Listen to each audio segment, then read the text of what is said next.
And I get to introduce the lady who's going to teach us about adding humor to our speech.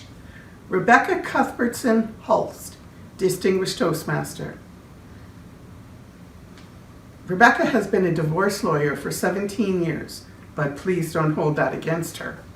She mainly works to resolve disputes amicably outside of court as a registered collaborative family lawyer or mediator. If you see her at law courts, she's likely there representing a child client. You can identify her easily as she's the only family lawyer in Edmonton presently to have blue hair. She will be presenting our educational on adding humor to your speech, and the title of her speech is Sprinkles. Rebecca Cuthbertson Hulst, Sprinkles.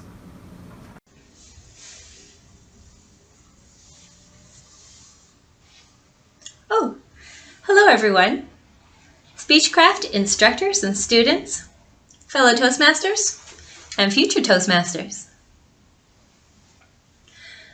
Welcome to my short educational on how to sprinkle humor into your speeches and what to do if it doesn't work as planned. I have 4 points for you to consider when preparing to speak and 5 things to avoid if your well-planned speech has a less than desirable reception. Let's start with what to do if you've been asked or voluntold to give a speech, and they're expecting you to be funny. Number 1, consider the setting. If you've been asked to give a toast at a wedding, you may want to share a few more stories or jokes than at a typical school or work presentation. If you have an opportunity to speak at work, take it. Adding humor to work communications can increase workplace satisfaction and actually increase productivity. Studies also show there's a connection between using your sense of humor at work and increased appreciation and compensation. But don't overdo it. There's such a thing as too much humor. Always consider the setting. If you're asked to speak at a funeral, a little sprinkle of humor in the form of a well-chosen anecdote can be used to lighten the mood and to give comfort. This leads to my second suggestion: consider your audience. Using the examples already provided. At a wedding, your audience is the newly wedded couple, the family, and friends. There are likely generations of people present, and you may not know them all well.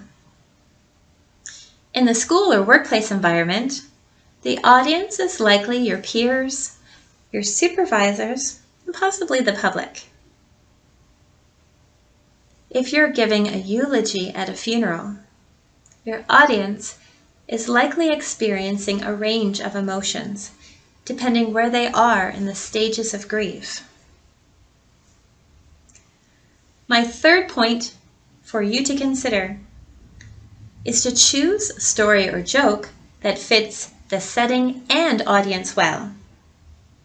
You may want to avoid making jokes on subjects you know are sensitive and divisive, like politics and religion. I also recommend you avoid picking on people or making them the butt of your jokes. This includes yourself. Some self-deprecating humor can be enjoyable, but it can also be awkward. Consider if you would say that same comment to a friend or loved one. Is it appropriate? Might it be considered rude? It's possible to sprinkle humor into a speech without resorting to rude comments towards yourself or others. The best way I find to collect and share stories is to be open to the humor in our everyday lives. Now, I personally have a memory like a sieve, so I use Facebook as my external memory bank.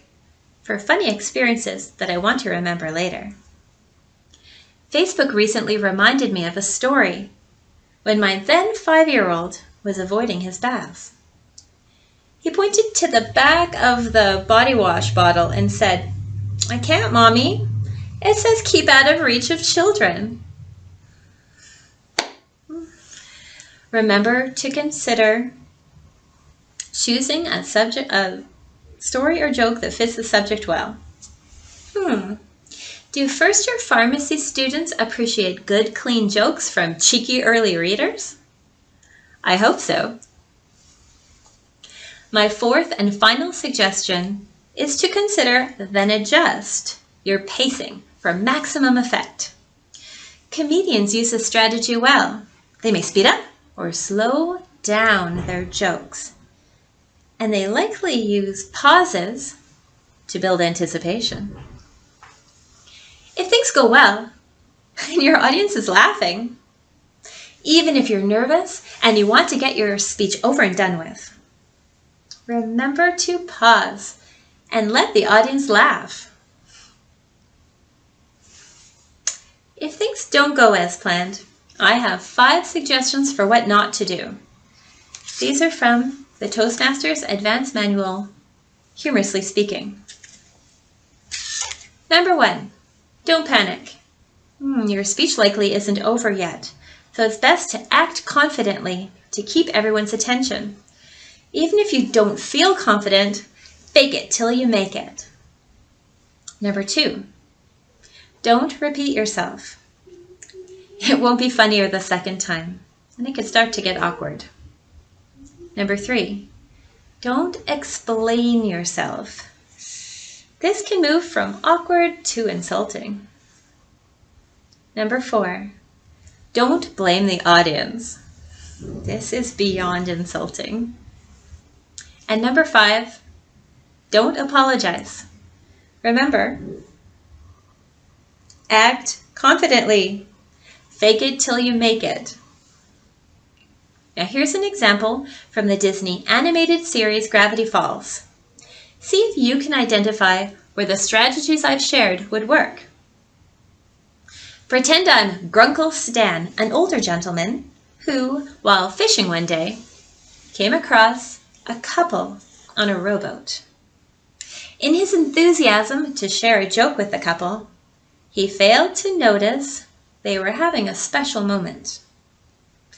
With one on bended knee. Want to hear a joke? They did not want to hear a joke. Here goes. My ex-wife still misses me, but her aim is getting better. But her aim is getting better. You see, it's funny, because marriage is terrible. What? Now, let's take a moment and break this down. Did Grunkle Stan consider the setting? Nope. Did he consider the audience? No. Did he choose a story or joke that fits the setting and audience well? No. Did he consider, then adjust, his pacing for maximum effect? No. He did ask if they wanted to hear a joke, but he didn't pause to hear the answer.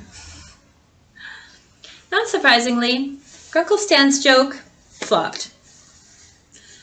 Grunkle Stan needs Toastmasters. Do you remember the 5 don'ts? Number 1, don't panic. He panicked. Number 2, don't repeat yourself. But her aim is getting better. But her aim is getting better. Number 3, don't explain yourself. You see, it's funny, because marriage is terrible. Number 4, don't blame the audience. The couple had rowed away by then, and Grunkle Stan yelled after them, "What?" Number 5, don't apologize. Good job, Grunkle Stan, for not apologizing at least. This scene in Gravity Falls is actually hilarious because it's so awkward. Sometimes comedians use awkwardness on purpose for comedic effect. But if we're trying to sprinkle a little humor in a presentation at school, work, a wedding, or a funeral, it may be best to avoid the awkward or inappropriate subjects. Remember, number 1, consider the setting. Number 2, consider your audience. Number 3, choose a story or joke that best fits the setting or audience, setting and audience well. Number 4, consider, then adjust your pacing for maximum effect.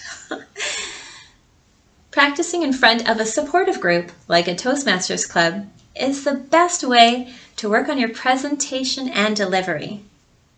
You can also receive quality feedback on your material itself, so you can fine-tune it before taking it outside of the safe Toastmasters environment. There's the saying we use, Toastmasters is a safe place to fail. Good luck with your Speechcraft sessions. And please consider coming out as a guest to one of the many welcoming Toastmasters meetings on campus, throughout Edmonton, or around the world via Zoom. I'll see you soon, future Toastmasters.